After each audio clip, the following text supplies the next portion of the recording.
Welcome to Collecting My Childhood. Today I am showcasing a Charmeleon Halloween mask released in the year 2000 by the company Disguise. The mask is made out of cheap thin plastic that is very brittle with a thin elastic string. These masks were notorious for being hot, having tiny breathing holes, and cracking easily. You can see that some of the edges have cracked.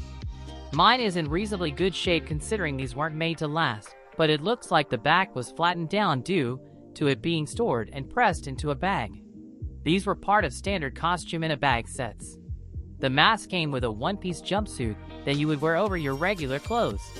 I only have the mask, but here is an image of what the rest of the costume looked like. I recall that this was one of the most popular costumes to be worn during Halloween in the year 2000. There were a number of costumes released by Disguise Inc., but I only recall seeing Charmeleon and Pikachu when I was a kid. I bought this heat gun recently and wanted to try using it to reform the mask to its original shape. So here is my attempt to reshape it. I remember really wanting this Charmeleon costume as a kid.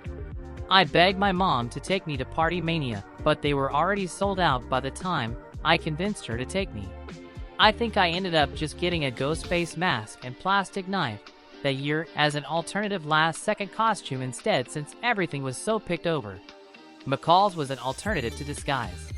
McCall's held the license for Pokemon sewing patterns.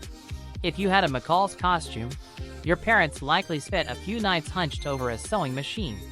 Here is the final product after using the heat gun. It really made no difference at all, unfortunately. In fact, I regret using it to begin with since it kind of warped the plastic, but at least now I know that it should not be used on such thin material. Thank you for watching.